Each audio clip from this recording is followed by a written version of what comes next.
평안하셨습니까? 오늘도 행복하고 또 복된 귀한 안식일 되시기 바랍니다. 오늘 말씀은 먼저 민수기서에 있는 말씀을 보겠습니다. 민수기서 10장 1절로 10절까지 있는 말씀을 보겠습니다. 민수기서 10장 1절로 10절의 말씀입니다. 여호와께서 모세에게 일러 가라사대 은나팔 둘을 만들되 쳐서 만들어서 그것으로 회중을 소집하며 진을 진행케 할 것이라. 두 나팔을 불 때에는 온 회중이 회막문 앞에 모여서 내게로 나아올 것이요 하나만 불 때에는 이스라엘 천부장된 족장들이 모여서 내게로 나아올 것이며, 너희가 그것을 울려 불 때에는 동편 진들이 진행할 것이고 제2차로 울려 불 때에는 남편 진들이 진행할 것이라. 무릇 진행하려 할 때에는 나팔 소리를 울려 불 것이며 또 회중을 모을 때에도 나팔을 불 것이나 소리를 울려 불지 말 것이며, 그 나팔은 아론의 자손인 제사장들이 불지니 이는 너희 대대의 영원한 율례니라. 또 너희 땅에서 너희가 자기를 압박하는 대적을 치러 나갈 때에는 나팔을 울려 불지니 그리하면 너희 하나님 여호와가 너희를 기억하고 너희를 너희 대적에게서 구원하리라. 또 너희 희락의 날과 너희 정한 절기와 월삭에는 번제물의 위에와 화목제물의 위에 나팔을 불라. 그로 말미암아 너희 하나님이 너희를 기억하리라. 나는 너희 하나님 여호와니라. 12절까지 2절 더 보겠습니다. 제2년 2월 20일에 구름이 증거막에서 떠오르매 이스라엘 자손이 시내 광야에서 출발하여 자기 길을 행하더니 바란 광야에 구름이 머무니라. 아멘. 이제 이스라엘 백성들이 시내산을 출발할 때가 되었습니다. 여기 보면 시내산을 출발하기 전에 가나안에 이르기까지 이스라엘 백성들이 진행할 모든 질서에 대해서 하나님께서 먼저 무엇을 만들으라고요? 은나팔 둘을 만들어라. 그런데 그 은나팔을 어떻게 만들어야 된다고요? 쳐서 만들어서 그랬어요.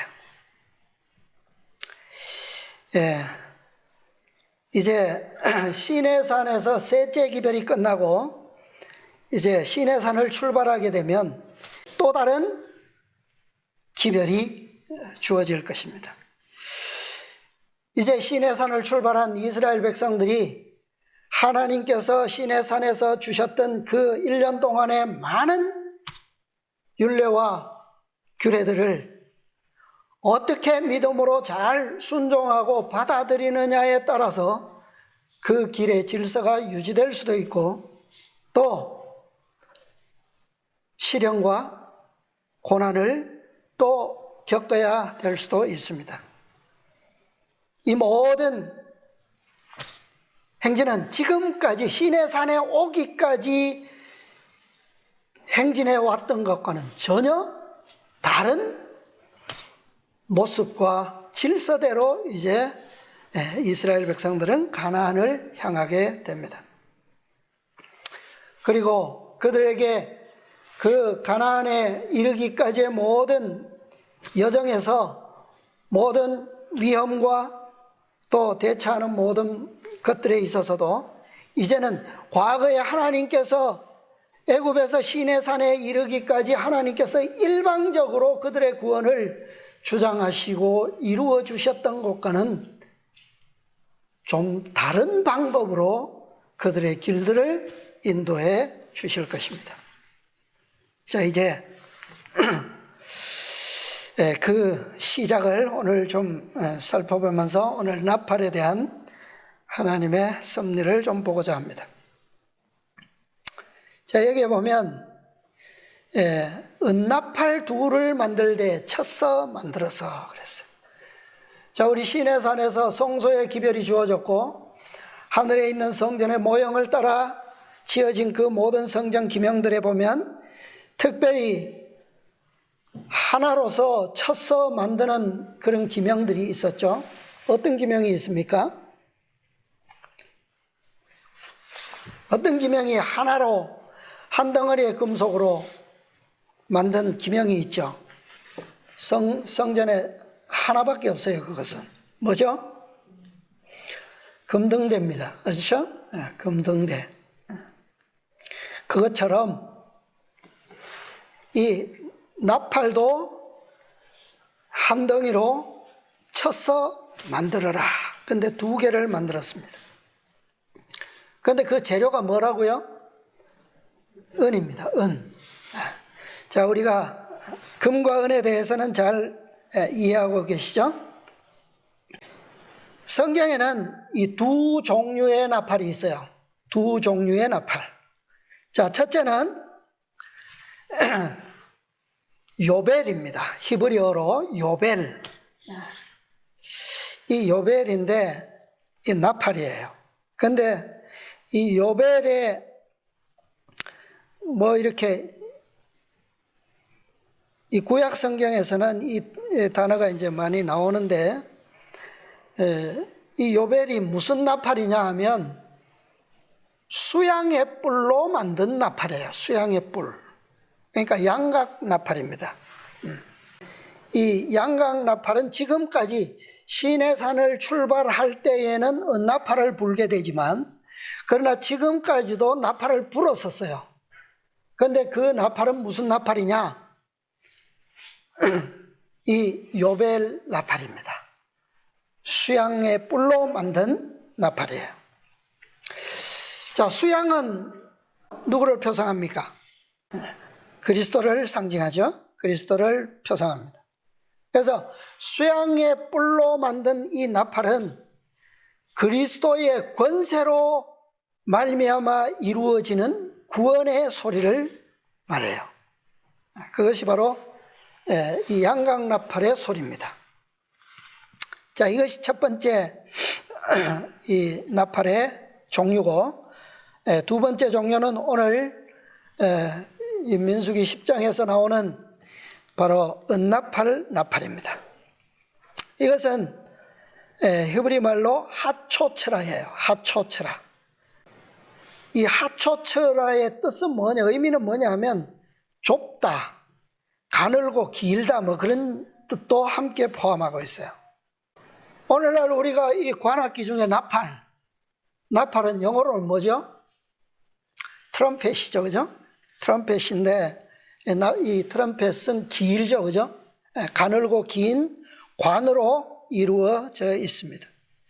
그런데 이것을 어떻게 만들으라고 했다고요? 쳐서 가늘고 길게 그렇게 나팔을 만들라고 하셨어요. 그래서 소리를 내기 위해서는 아주 좁게 이렇게 길게 뽑아야만 됩니다. 그래서 이 요벨, 수양의 뿔로 만든 나팔은 무엇을 상징한다고요? 그리스도의 권세로 말미암아 이루어지는 구원의 소리, 믿음으로 말미암는 그리스도의 의로 이루어지는 칭의의 구원을 상징하고 있어요. 그런데 이 하초츠라, 은나팔은 은으로 만들어져 있죠. 은이 무엇을 상징합니까? 은은 순종을 상징하죠, 그죠? 영적으로 순종을 가리키고 있습니다. 그래서 은을 쳐서 만들었다라고 하는 것은 그 금속이지만 생명이 없는, 영혼이 없는 금속에 불과하지만 그 금속이 한 은덩어리가 하나의 가늘고 길게 내리쳐서 하나의 나팔이 되기 위해서는 그 금속 장인이 수없이 많은 망치질을 통해서, 그죠? 시련과 고통을 통해서 이 나팔의 소리를 낼 수 있게 만들어지는 겁니다. 그래서 이 은을 쳐서 만들었다라고 하는 것은 상징적으로 바로 그리스도께서 고난을 통하여 순종하심을 배워서 이루신 그 품성의 의를 의미합니다. 그래서 이 은나팔 소리는 그리스도의 나누어 주시는 의의 구원의 소리라는 것을 우리가 이해할 수가 있어요. 그래서 이 두 나팔에 다시 한번 그 결론을 우리가 의미를 새겨보면 칭의의 구원과 성화의 구원을 가리키는 것이다.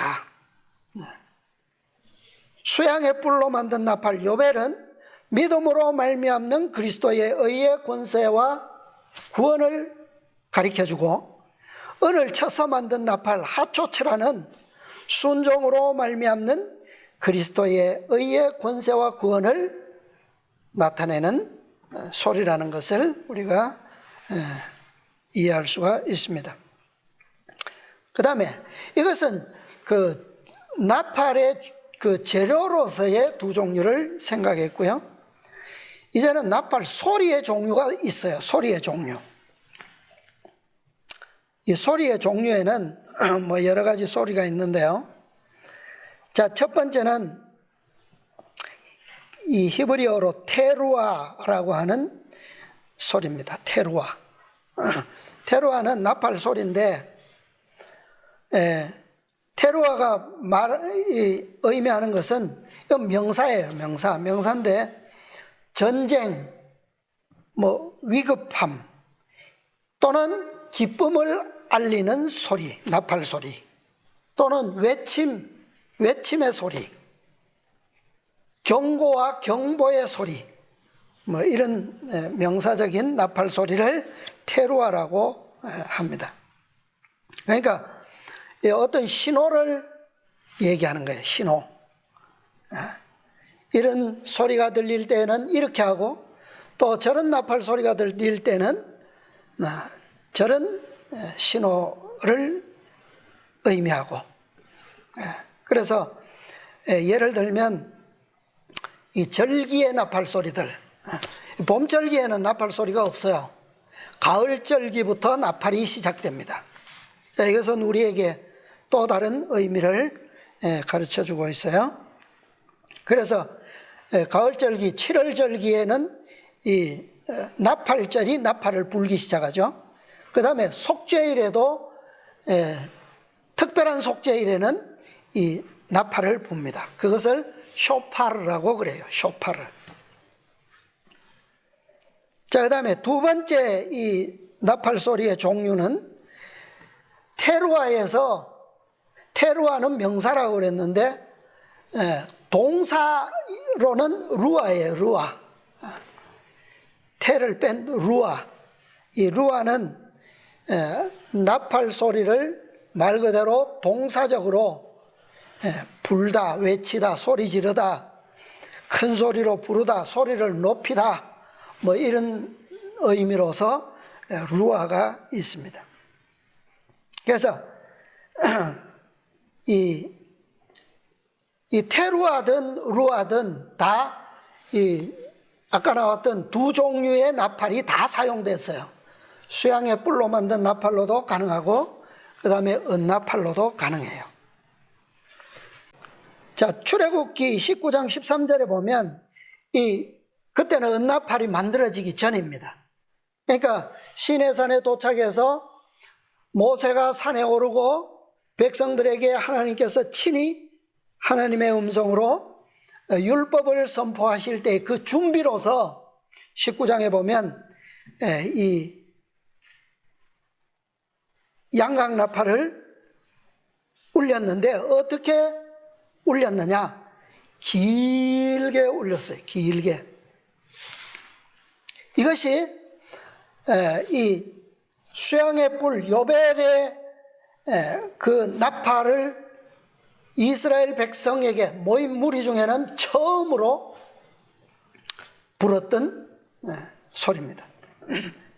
자, 우리가 이스라엘 백성들이 애굽에서 나와서 홍해를 건너고 시내산에 도착했을 때 비로소 몇째 기별이 주어졌다고요? 시내산의 기별은 몇째 기별? 셋째 기별. 예. 그래서 셋째, 성경에도 보면 이 나팔이 어느 절기부터 시작되었다고요? 가을절기, 7월절기, 7월 1일 나팔절부터 시작된 거예요. 그것처럼 출애굽기 19장에 와서 시내산에 이르렀을 때 셋째 기별을 받기 위한 준비로서 처음으로 이 양강나팔이 길게 울려졌다라고 하는 사실은 바로 셋째 기별 7월 절기로부터 나팔은 불기 시작되었다라고 하는 것을 알 수가 있습니다. 이 수양의 뿔로 만든 나팔 소리, 그것은 레위기서 23장 24절에 보면 테루아, 아까 뭐라 그랬죠? 명사적 경고, 알림의 신호로서의 나팔 소리입니다. 그것이 바로 나팔절에 나팔을 불라고 하는 그런 말씀이 레위기서 23장 24절이에요.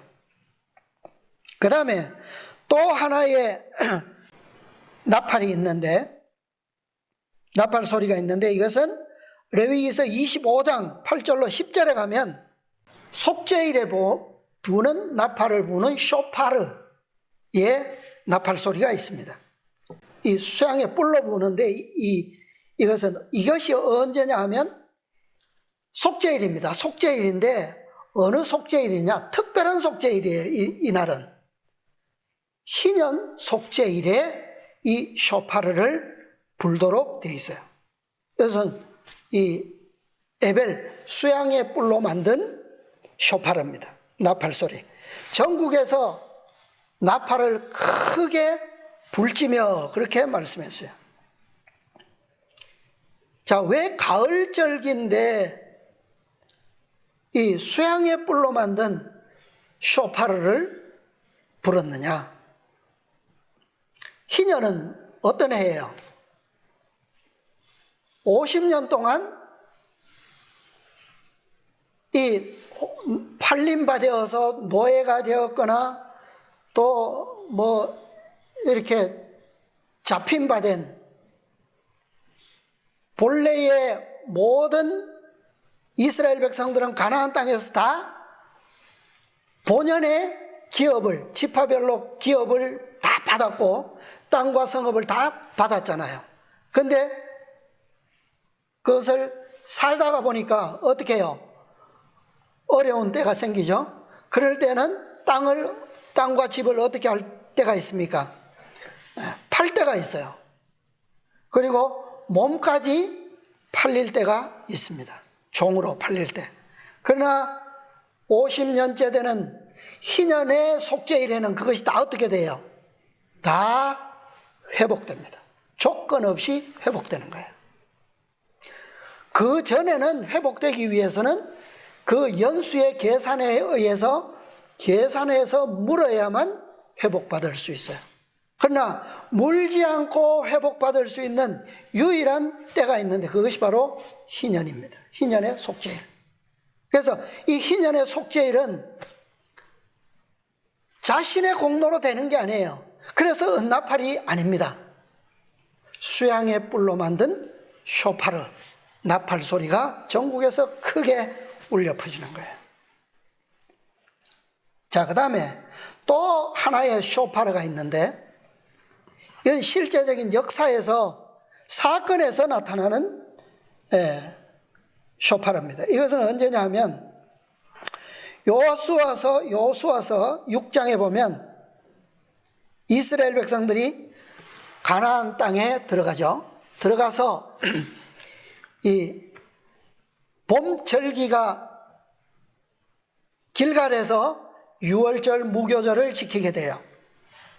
거기서 가나안 땅의 곡식으로 된 양식을 먹게 되므로 무엇이 그칩니까? 만나가 그치게 되죠. 그 다음에 오는 절기가 뭐예요? 이 무교절 절기가 다 끝나고 그 다음 오는 절기가 뭐죠? 오순절이에요. 오순절. 이 오순절 절기인데 이 절기는 성경 어디에도 가나안 땅에서 지켰던 첫 절기가 오순절이 무엇이라고 하는 것을 성경이나 예언의 신 어디에서도 저는 찾지는 못했습니다.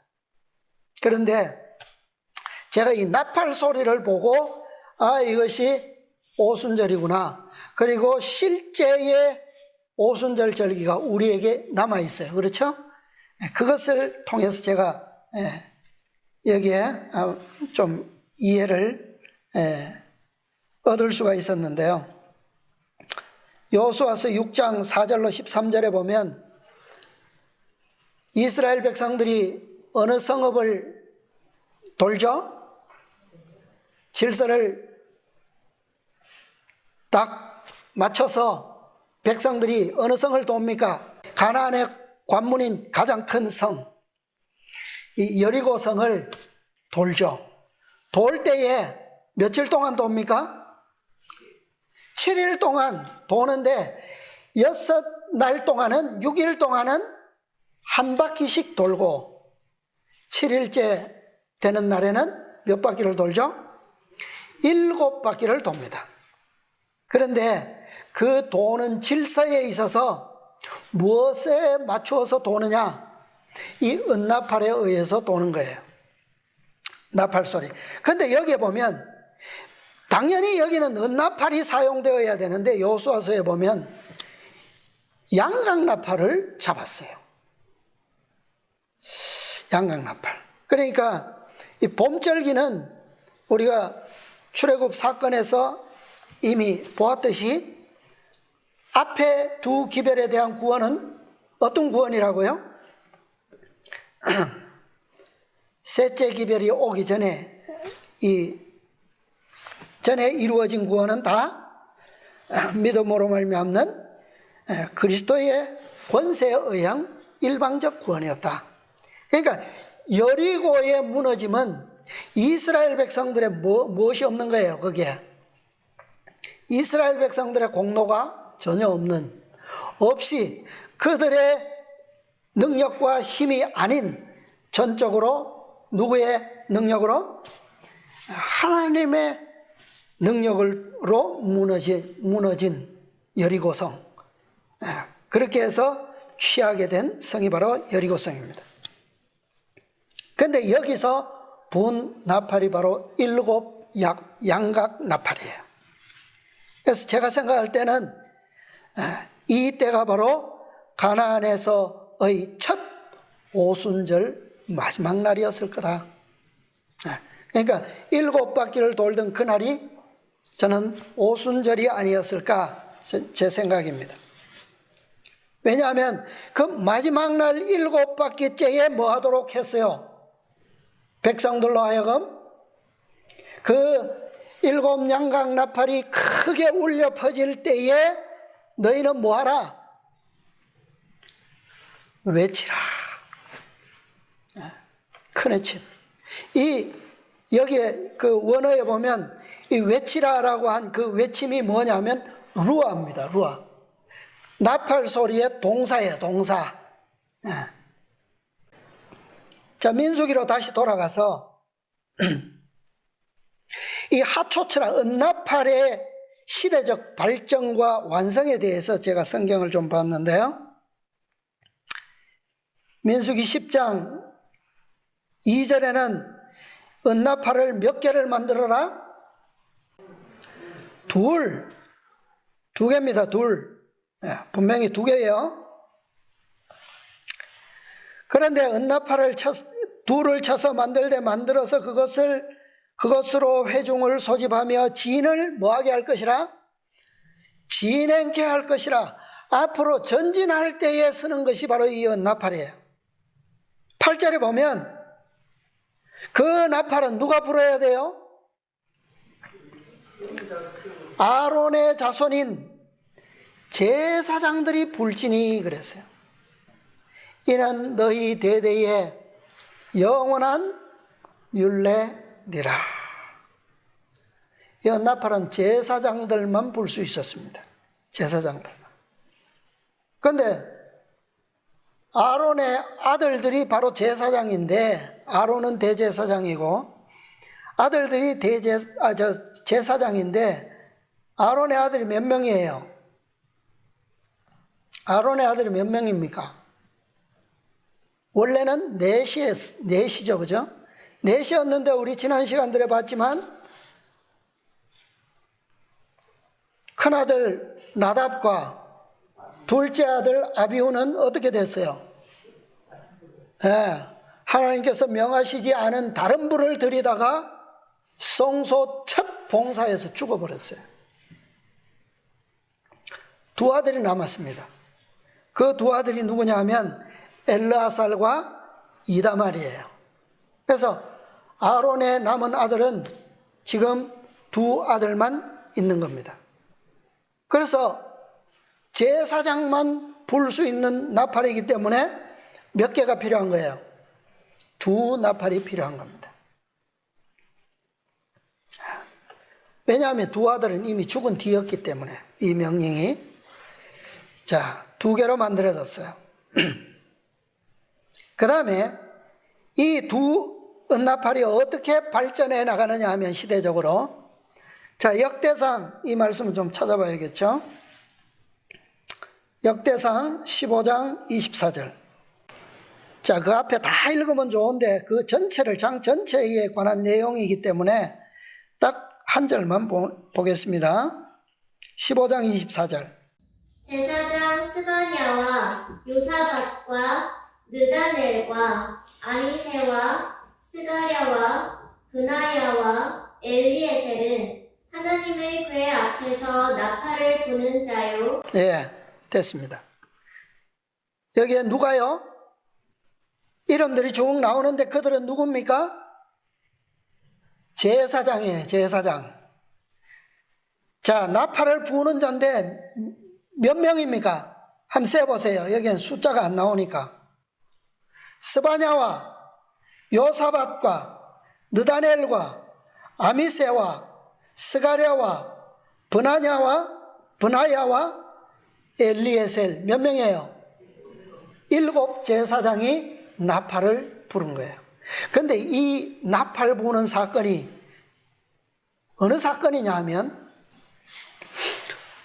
하나님의 법궤가 가나안에 들어가서 성막에 있다가 이 엘리 시대에 법궤가 성막에 있지 않고 성막을 떠나온 때가 있어요. 그죠?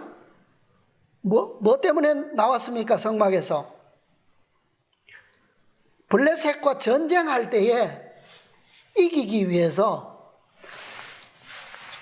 엘리의 아들들이 어깨에 메고 전쟁터로 나갔어요. 근데 그 법궤가 어떻게 됐습니까? 빼앗겨버리죠. 블레셋 지방들을, 성읍의 주요 도시들을 돌다가 결국은 그 법궤가 어디로 돌아옵니까? 이스라엘 땅으로 다시 돌아와요. 그런데 그 언약궤가 다시 성막으로, 성소로 들어가야 되는데 들어가지 못하고 누구의 집에 머물게 되죠? 그 법궤가 소술에 끌려서 왔을 때가 거기가 어디입니까? 베세메스. 그곳에 도착했을 때 그곳 사람들이 그것을 열어봤다가 죽임을 당했어요. 그래서 그것을 또 누구의 집으로 옮겼죠? 집으로 옮길 때 소수레가 띨으로 우사가 그것을 또 잡았다가 그도 죽임을 당합니다. 그래서 그 집에 두지를 못했어요. 그런데 그것을 누가 즐겨 영접했죠? 언약궤를? 오벳 에돔이 그 언약궤를 즐거운 마음으로 자기의 집에 받아들였어요. 그래서 그 집이 축복을 많이 받게 되죠. 그랬는데 이제 다윗이 온 이스라엘을 통일하고 그 다음에 주변의 모든 그 우상 숭배국 민족들을 다 굴복시키고 이제 다윗성을 지었어요. 그리고 다윗성의 가장 높은 곳에 시온성이라 이름하고 그곳에다가 하나님의 언약궤를 놓고자 원했어요. 그래서 그 언약궤를 오벳에돔의 집에서 시온성으로 옮기는 내용이 바로 방금 읽은 역대상 15장입니다. 옮길 때에 다윗이 7 제사장을 세우고 그들로 하여금 7 은나팔을 불게 하면서 그 언약궤를 모시고 올라간 겁니다. 나팔이 몇 개였어요? 7개. 처음에 몇 개로 시작했는데 2 제사장 2개의 은나팔로 시작했는데 다윗의 시대에 7개로 증가합니다. 자, 그 다음에 역대하 5장 역대하 5장 12절 노래하는 레위 사람 아삽과 헤만과 여두둔과 그 아들들과 형제들이 다 세마포를 입고 단 동편에 서서 재금과 비파와 수금을 잡고 또 나팔 부는 제사장 120인이 함께 서 있다가 네, 됐습니다. 자, 여기 보니까 나팔 부는 제사장이 몇 명이요? 120인이에요. 그런데 그 앞에 나오는 노래하는 레위 사람들 세마포를 입고 있어요. 그죠? 근데 이 제사장이 이때는 정확하게 120인이 있는 건지 그 이상 있는데 120인만 나팔을 부르는지 잘 모르겠어요. 근데 나팔 부는 제사장은 몇 명을 세웠다고요? 120인을 세운 겁니다. 자, 이때 이 역대하 5장의 사건은 언제냐 하면, 어느 시대냐 하면, 다윗이 성전을 위한 모든 준비를 마치고 죽은 뒤에 솔로몬이 왕위를 이어받고 솔로몬이 성전을 지었어요. 완성하고 마지막으로 성전의 모든 기명들이 들어간 뒤에 이제 시온성에 있던 다윗성에 있던 그 언약궤를 메어다가 솔로몬이 지은 성전의 영구적 안치를 위해서 옮길 때의 사건이 바로 역대하 5장의 사건입니다. 자, 이때에 나팔이 몇 개로 증가되었어요? 120개. 자, 이 세 번의 이 나팔의 사건을 보면 이 은나팔은 항상 무엇과 관계되어 있습니까? 율법과 관계되어 있죠. 그죠? 언약궤의 중심에는 십계명이 있으니까. 그래서 이 첫 번째 2 나팔은 바로 이 언약궤가 처음으로 시내산에서 성막이 완성되어서 있다가 처음으로 출발할 때 이 은나팔이 불려졌어요. 그런데 그때는 사실은 2 은나팔이 불려진 것은 아닙니다. 그런데 그 2개의 은나팔이 실제적으로 우리에게 어떻게 연결을 맺고 있느냐? 이 언약궤가 항상 맨 앞서 가죠. 그죠? 가고 그 다음에 제사장들이 그 진행할지 말지에 대한 신호를 항상 이 은나팔로 불었어요. 그런데 가나안 접경인 가데스에 이르렀을 때 어떤 사건이 일어납니까? 12명의 대표들을 어디에 보냈어요? 가나안 땅에 정탐하도록 땅을 알아보고 오도록 보냈죠. 그런데 돌아와서 보고를 할 때 12명 가운데서 10명이 어떤 보고를 합니까? 거짓된 보고를 하죠. 단 2명만이 어떤 보고를 했어요? 믿음으로 말미암는 보고를 했어요. 그 땅은 실로 아름답고 젖과 꿀이 흐르는 땅인데 우리가 어떻게 하면 그 땅으로 올라가면 그 땅을 우리가 어떻게 할 것이다? 취하게 될 것이다. 그죠? 10명의 그 정탐꾼들이 악평을 하면서 그 땅은 우리가 뭐 할 수 없다? 취할 수 없다. 라고 보고할 때 믿음으로 그 나팔 소리를 크게 외쳤던 사람, 2사람, 그들이 누구예요? 여호수아와 갈렙. 그러니까 실제적으로는 그들이 믿음으로 행진할 신호가 되어야 될 그 은나팔. 그러나 영적으로는 그 2개의 은나팔은 어디에서 표상적으로 나타나고 있습니까? 이 가데스에서 부정적 보고를 하는 그 현장에서 여호수아와 갈렙이 실제로 뭘 하고 있는 거예요? 크게 나팔 소리를 그들에게, 백성들에게 외치고 있는 거예요. 그것이 시작입니다. 영적인 시작. 그 다음에 여리고에서 나팔이 몇 개로 증가되었다고요? 여리고 함락대에 7 제사장이 양각 나팔을 불었다 그랬죠? 자, 이것은 우리가 영적으로 보면 어떤 사건입니까? 늦은 비로 요단강을 건너고 가나안에 들어가서 첫 유월절 다시 지키고 그 다음에 오순절에 뭐 했어요? 외쳤어요. 외쳐. 자, 이것은 바로 오늘날 실제적인 절기와 나팔에 비유하면 이것은 어느 사건입니까?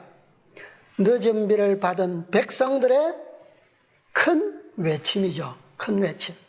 그래서 오순절의 반복, 아직 우리에게 부어질 늦은 비가 있죠. 그것이 큰 외침으로 발전될 것입니다. 자, 이것이 바로 7 나팔이에요. 실제적인 7 나팔. 이 7 나팔을 구약시대에는 누가 불었다고요? 다윗이 그 언약궤를 시온성으로 옮길 때 불었어요. 자, 다윗은 어떤 사람입니까? 어떤 왕이에요? 그리스도를 표상하고 그 다음에 하나님의 율법을 어떻게 했어요? 그가. 자, 시편을 보면 그가 하나님의 율법을 얼마나 사랑하고 사모했는지 알 수 있죠. 그죠? 하나님의 율법을 가장 완전하게 찬미하고 노래하고 그것을 마음속에 앙망하고 사모하고 그것을 소유하기를 간절히 원했던 하나님의 성전에 대한 가장 간절한 소망을 가졌던 사람, 그 사람이 다윗이에요. 그런 마음을 누가 실제로 성취하셨죠? 그리스도께서 오셔서 율법을 어떻게 하셨어요? 온전케 하셨단 말이에요.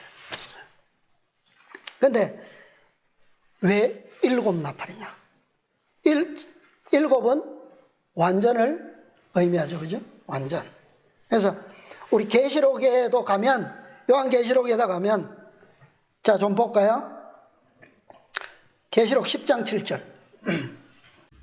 일곱째 천사가 소리내는 날 그 나팔을 불게 될 때에 하나님의 비밀이 그 종 선지자들에게 전하신 복음과 같이 이루리라. 11장 15절.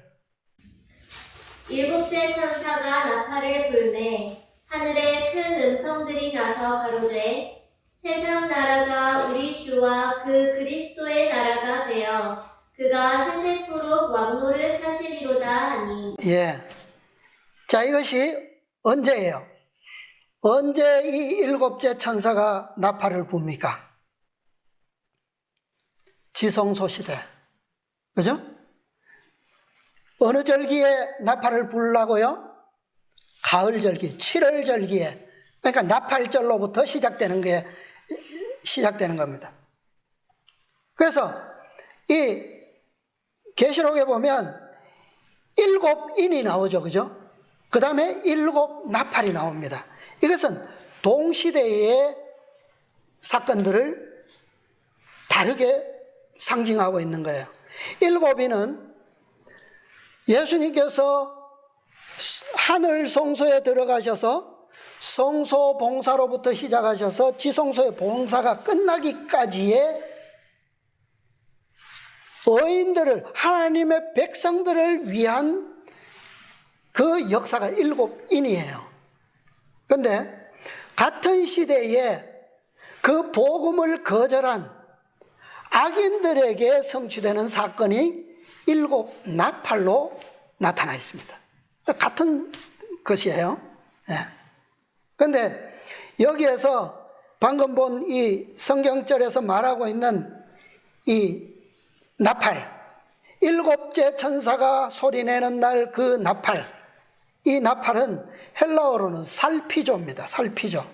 그런데 이 살피조가 이 히브리어의 하츠초라, 아까 은나팔, 이 은나팔의 동사인 하츠체르의 헬라어 번역이에요. 헬라어 역어입니다. 그래서 이 7 천사의 마지막 나팔, 7째 나팔이 울려 퍼지고 있는 시대. 그때가 언제냐? 지금 우리가 살고 있는 시대입니다. 7 나팔의 마지막 나팔, 7째 나팔인 7째 나팔 중에서도 울려 퍼지고 있는 마지막 시간을 지금 우리가 살고 있다는 거예요. 그래서 교회가 이 시대에는 어떻게 되어야 될까요? 7이라고 하는 나팔이 상징해 주듯이 이 교회는 어떤 목적을 성취해야 할까요? 다윗처럼 율법의 완전한 의를 이루는, 성취하는 그런 교회의 사명이 오늘날 이 7째 나팔을 부는 시대의 하나님의 백성들의 사명이에요. 왜? 7째 나팔은 지성소 시대를 가리키고 있기 때문에.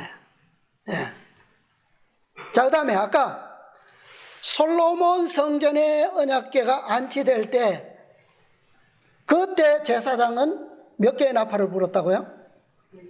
120개. 120 그러면 또 우리가 요한계시록과 연결되는 숫자가 있죠. 얼마입니까? 어느 숫자예요? 계시록 7장에 나오는 임받은 자의 수를 들으니 이스라엘 각 지파에서 몇 명씩요? 1만 2천원씩. 그래서 총 합계가 14만 4천 명. 그들은 바로 이 나팔 부는 제사장의 직분을 가르쳐 주는 거예요. 그래서 이 솔로몬 성전의 언약궤의 안치는 14만 4천인의 완성의 때를 가르쳐 주는 겁니다. 이 성전이 완성되면 이제는 그 나라는 무엇이 없습니까? 전쟁이 없는 태평 시대가 열리는 거예요. 그래서 7 나팔, 여리고성을 무너뜨릴 때에 완전 7 나팔이 울려졌고, 그것은 오늘날 우리에게도 큰 해침이라고 하는 사건을 통해서 세상의 거대한 성 바벨론을 무너뜨리게 될 것입니다. 그렇게 되면 남은 것은 뭐예요? 몇 개의 나팔을 울릴 사건만 남아있어요? 120개의 완전한 성전에 이제 언약궤가 안치되는 마지막 완성의 사건만 남아있는 겁니다. 이게 순서예요, 이것이. 자, 화이트 주석, 계시록 10장 7절의 주석을 하나 보겠습니다. 계시록 10장 7절의 주석, 은혜의 기간의 마지막 때, 복음 전파의 시기는 은혜의 시기의 뭐라고요? 끝이다. 끝. 시험과 시련의 시기에 살고 있지만 회개하지 않고 순종하지 않은 사람들은 멸망을 당할 것이다. 재심은 없다. 모든 나라와 족속과 방언과 백성들에게 전파되어야 할 복음은 그 경계선이 어떤 진리라고요? 분명한 진리다. 오늘 우리 교과 시간에서 배웠잖아요. 하나님의 인, 안식일과 짐승의 표, 일요일은 경계선이 어떻다고요? 분명한 겁니다. 그래서 조금도 모호함이 없는 진리예요. 완전한 분명한 경계선이 있어요. 순종이 무슨 조건이라고요? 영생 얻는 조건이라는 것을 보여준다. 그래서 안식일을 통한 하나님의 인이 발견되지 않으면 영생이 있어요, 없어요? 없다는 거예요. 그것은 무엇을 통해서? 순종이라고 하는 조건이라는 거예요. 그런데 그 순종의 조건도 무엇을 통해서요? 믿음으로 말미암아.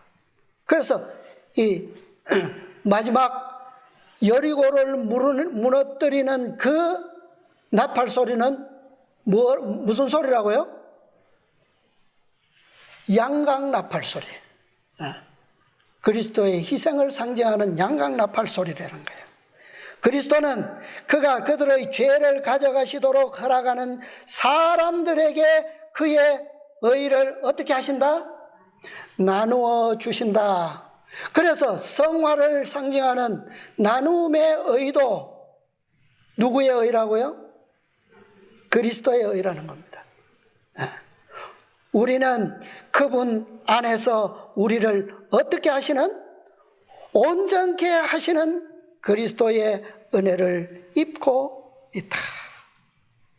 칭의의 의도, 첫째와 둘째 기별에 대한 의도, 일방적 그리스도의 구원이지만 셋째 기별을 통해서 주어지는 나눔의 의도, 무엇으로요? 그리스도를 믿음으로 말미암아 나누어 주시는 구원과 권세라는 거예요. 자, 예수님께서 과거의 역사를 좀 돌아갔어요. 성소에서 제사장으로서 봉사하셨어요. 그죠? 예수님께서 이 땅에 오셨다가 부활승천 하심으로 하늘 성전 성소 첫째 칸에서 봉사하셨어요. 그때로부터 1844년까지 6 나팔을 부셨습니다. 이것은 악인에게 대한 역사예요. 그 다음에 1844년에 그분께서는 지성소에 들어가셨고 마지막 7째 나팔을 불고 계시는 겁니다. 자, 이것은 그래서 셋째 천사의 기별은 하나님의 인을 표면적으로 기별에 포함되어 있기보다는 무엇이 나타나 있어요? 표면적인 기별은 뭡니까? 무엇을 받지 말라? 짐승의 표를 받지 말라는 거예요. 왜? 이것이 7째 나팔의 속성을 가지고 있기 때문에 그렇습니다. 이것은 십계명이 들어있는 언약궤를 솔로몬 성전에 안치하기 전에 다윗이 예비한 시온성, 그 시온성에 옮기는 그 과정에서 일곱 제사장이 부렸던 그 나팔의 역사를 가리키고 있는 겁니다. 지금 우리가 그 시대를 살고 있다는 거예요. 아까 말씀드렸지만 다윗만큼 하나님의 율법을 높인 사람이 없어요. 하나님의 율법을 그처럼 사랑한 사람이 없어요. 그렇죠? 네. 그 다윗이 바로 그리스도의 표상적 인물이라는 거죠. 네. 그리고 그는 바로 마지막 시대에 또 어떤 그리스도인들을요? 14만 4천인 그리스도인들을 상징하는 왕이라는 거예요. 너희는, 베드로가 뭐라고 그랬습니까? 베드로전서 2장 9절에 너희는 족속이요, 그 다음에 왕 같은 뭐라고요? 제사장들이요 그랬잖아요. 그래서 이 시간엔, 이 시대의 나팔 소리는 몇 개의 나팔? 7개의 완전한 나팔 소리가 되어야 된다. 우리의 기별이 그런 기별이라는 거예요. 셋째 천사의 기별. 이 지성소와 관련된 이 7째 나팔 소리는 완전한 율법. 다윗이 그토록 높였고 그리스도께서 이 땅에서 그토록 완전케 하셨던 율법. 아버지의 품성의 사본인 십계명이 시온산에 놓이는 그 순간인 거예요. 이 교회가 그것을 성취해야지만 그 다음에 뭐가 옵니까? 솔로몬 성전에 안치되는 120개의 나팔 소리가 날 수가 있어요. 자, 다윗은 그토록 많은 전쟁을 했고 고난과 시련과 핍박과 수많은 어려움의 세월들을 보냈죠. 그러나 그는 율법을 최고로 높였고 마지막 최고의 과업이 그것을 영구적 안치하기 위한 성전을 세우는 일이었습니다. 오늘날 교회의 목표가 그거죠. 그렇게 돼야 되는 겁니다. 그런데 다윗의 생애가 끝나고 그 다음 솔로몬이 이스라엘의 왕이 되었을 때는 그 나라에 뭐가 없었습니까? 전쟁이 없었어요. 그때부터는 완전히 태평 세월이죠. 그죠? 평안한 세월입니다. 왕국. 그래서 다윗은 이스라엘 왕국에 이런 태평의 왕국을 세우기 위해서 그는 처음부터 끝까지 하나님을 믿음으로 여호와를 그의 최고의 왕으로 그렇게 믿음으로 생애했어요. 그러나 그 생애는 결코 어떤 생애가 아니었다. 솔로몬처럼 전쟁도 없고 평안한 고난이 없는 그런 생애가 아니었습니다. 맨날 쫓겨다니고 맨날 비방받고 어떤 때는 미친 척도 했다가 침도 흘리고 막, 그죠? 그런 고통 속에서, 역경 속에서 이룬 나라가 바로 승리한 이스라엘이었어요. 7개의 나팔. 예수님께서 이 땅에 오셔서 다윗처럼 그런 고난과 역경의 생애를 사셨습니다. 왜요? 아들에게 어떤 왕국을 물려주기 위해서, 태평의 평안의 왕국을 물려주기 위해서, 오늘 우리 14만 4천인들에게 그 왕국을 유업으로 물려주시기 위해서 예수님께서 오셔서 그 다윗과 같은 그런 고난과 고통 속에서 그 나라를 이루셨어요. 계시록 8장으로부터 10장까지 나오는 이 7 나팔은 시대적으로 그리스도께서 지상봉사를 완성하시고 하늘로 승천하셔서 성소 첫째 칸에 들어가셨을 때 그때로부터 적용되는 겁니다. 그 다음에 이 6 나팔을 순서대로 불 때마다 이 세상은 하나님의 그 율법과 복음을 거절하고 그 다음에 하나님의 율법을 짓밟은 그 악인들에게 내려진 심판이었어요. 나팔이 불려질 때마다. 그래서 이 나팔은 유일한 도덕적 표준인 십계명과 관련해서 항상 불려졌다. 그리고 이 나팔의 처음 두 나팔이 만들어진 것은 이스라엘의 백성들을 가나안으로 향해 가는 진행의 질서를 위해서 신호로서 처음 만들어진 겁니다. 그 목적이. 그러나 그 질서의 목적 안에서 나팔이 불려져서 끝까지 가면 뭐예요? 순탄한 그냥 마지막 나팔 소리와 함께 그 역사가 끝날 수 있는 겁니다. 그런데 도중에 질서가 흐트러지죠. 앞으로 우리는 그 역사들을 좀 더 공부하게 될 것입니다. 그래서 그 나팔은 이제부터는 법을 받은 한 백성이기 때문에 양각 나팔이 아니고 수양의 뿔로 만들어진 그 나팔 소리가 아니고 이제는 거기에 무엇이 더해져야 돼요? 백성들이 믿음으로 말미암아 그 율법을 어떻게 해야?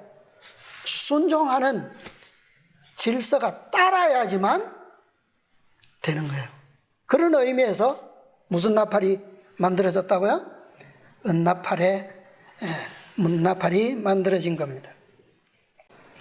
자, 이 나팔 오늘 읽은 그 본문에서 보면 이스라엘 전체 회중이 성막으로 모일 때에는 두 개의 나팔이 동시에 울렸어요. 그 다음에 천부장, 족장들만 모일 때에는 하나의 나팔만 불었습니다. 그 다음에 나팔이 그냥 이렇게 단조로운 음이 아니라 불려질 때, 한 개의 나팔이 길게 울려 퍼질 때, 그것은 이제는 출발하라는 신호예요. 동편의 성소를 기준으로 동편에 있는 유다의 진기로부터 출발해서 그 다음에 성막의 이 겉을 맡은 게르손과 무라리 자손들이 성막을 메고 따라갑니다. 그 다음에 두 번째로 울려 퍼질 때, 그때는 남쪽 진기에 속한 르우벤과 그 다음에 성전의 거룩한 기명들을 맨 고핫 자손들이 따라갑니다. 그 다음에 서편진, 그 다음에 북쪽진, 이렇게 해서 쭉 가는데 그 중앙에 뭐가 있느냐? 성소의 가장 중심에 있는 거룩한 기명들이, 고핫 자손들이 메고 따라갑니다. 자, 요 마지막으로 요 성경절 한 말씀 읽고 다시 정리하고 마치겠습니다. 여호수아서 6장.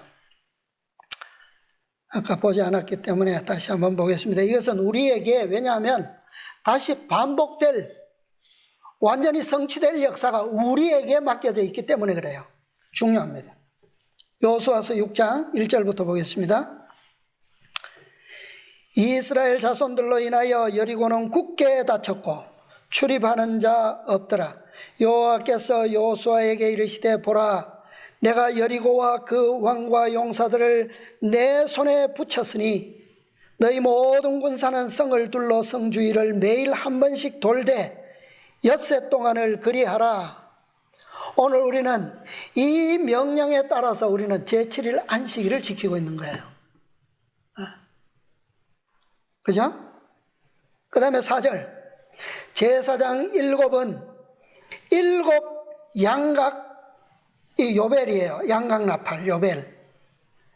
그 다음에 나팔을 잡고 언약궤 앞에서 행할 것이요, 제7일에는 성을 7번 돌며 제사장들은 나팔을 불 것이며 제사장들이 양각나팔을 길게 울려 불어서, 이 5절의 양각나팔은 이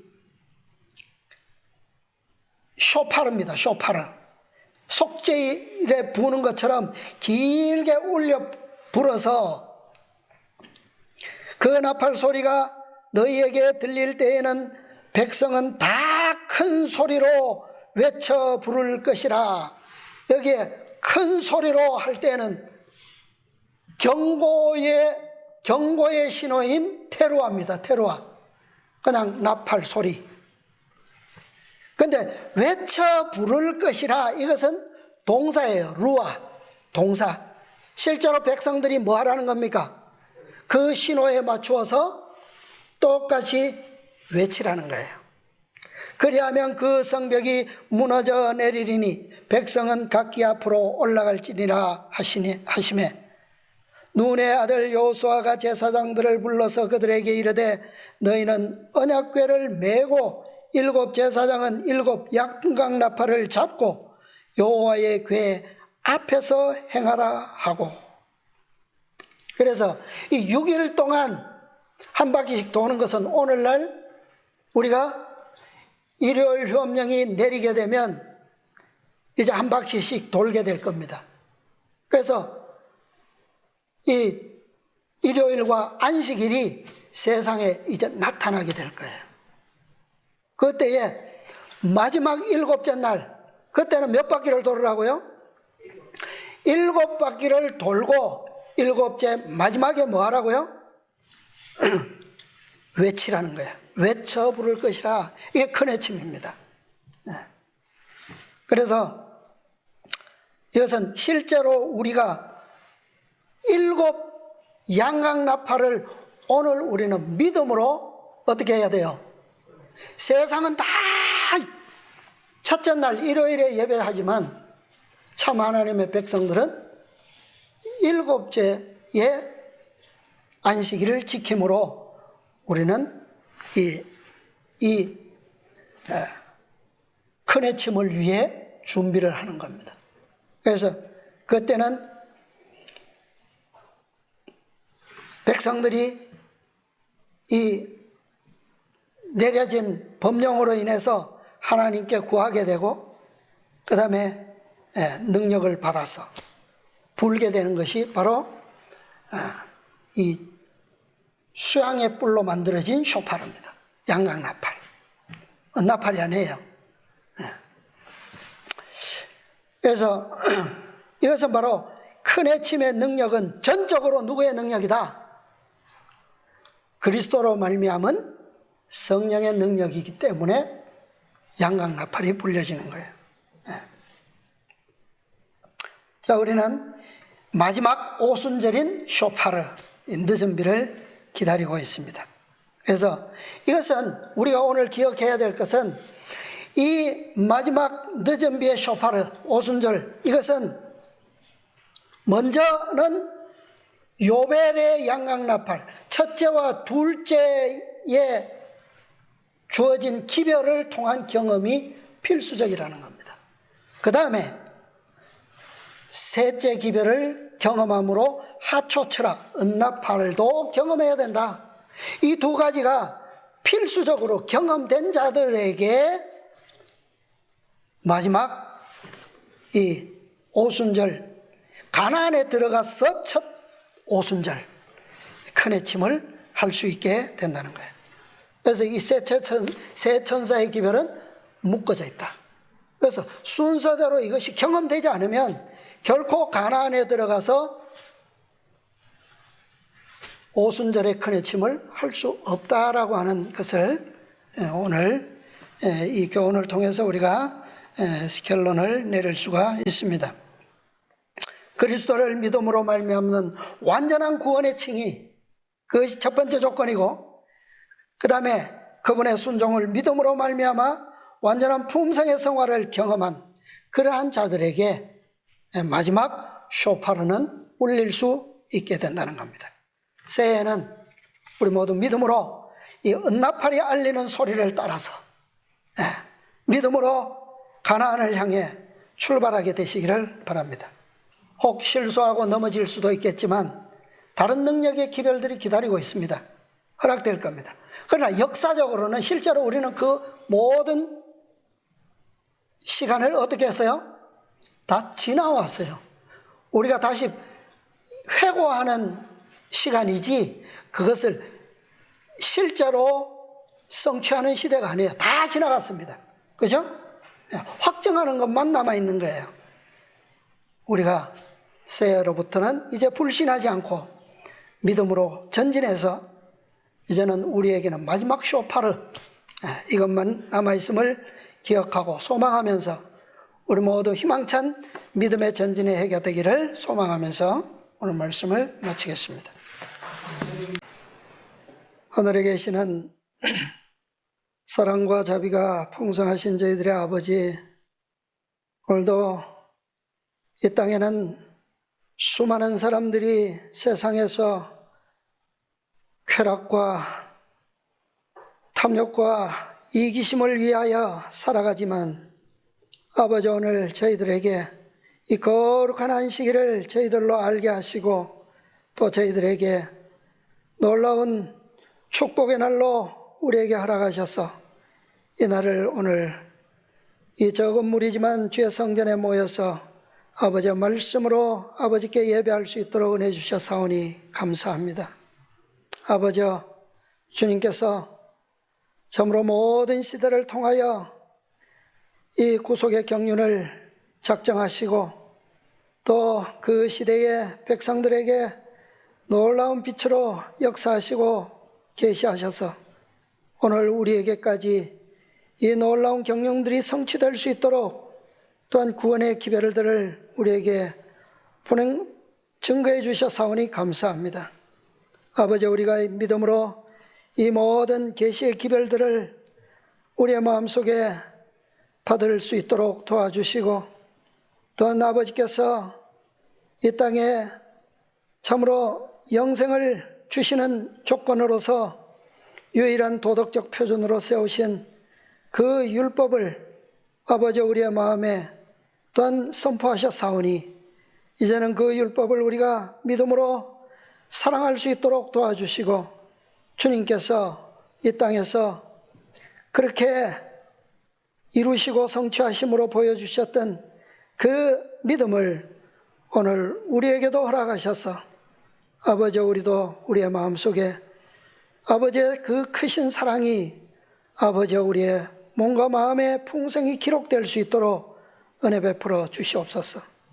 아버지여, 그리하여 참으로 우리의 생애 가운데서 이 흑암의 땅에 당신의 그 풍성의 영광이 아버지여 비춰질 수 있도록 도와주시고 참으로 이 마지막 때에 처음에는 2개의 나팔로 시작했지만 7 나팔로 완성하게 하시고 또 120 나팔로 온전한 당신의 백성을 이루셨던 그 때까지 아버지 우리를 믿음 가운데 지켜주시고 인도해 주셔서 우리를 하여금 이 땅에서 그 모든 온전함이 성취될 수 있도록 축복하여 주시옵소서.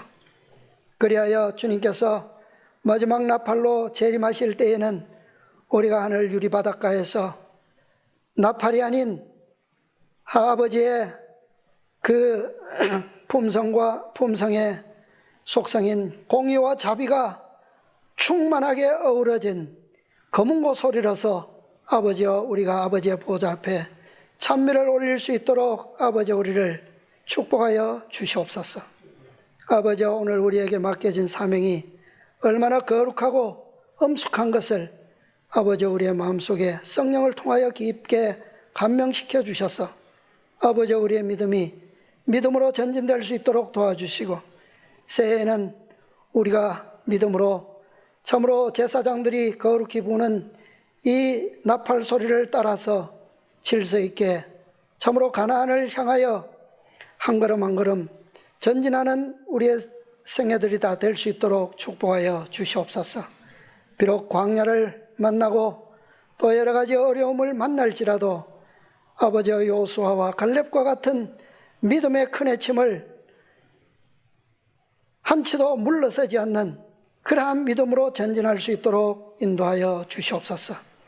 아버지, 우리의 몸과 마음이 연약합니다. 오늘도 그 연약함으로 인하여 이곳에 함께하지 못한 사랑하는 가족들이 있습니다. 그들에게도 아버지 동일한 믿음으로 역사해 주시고 동일한 진리 안에서 함께 연합하고 전진할 수 있도록 축복하여 주시옵소서. 아버지, 우리 모두의 소망이 주님의 소망처럼 믿음처럼 다 그렇게 변화될 수 있도록 인도해 주시옵소서. 오늘 남은 시간에도 복 주시고 또 다른 곳에 모인 우리의 사랑하는 믿음의 가족들에게도 다 충만한 축복들로 역사해 주시고 성령의 충만함이 이 안식일에 복이 될 수 있도록 인도해 주시옵소서. 한 주간 동안도 승리할 수 있도록 인도하여 주시옵소서. 이 모든 은혜를 감사드리오며 예수님의 이름으로 기도드리옵나이다. 아멘.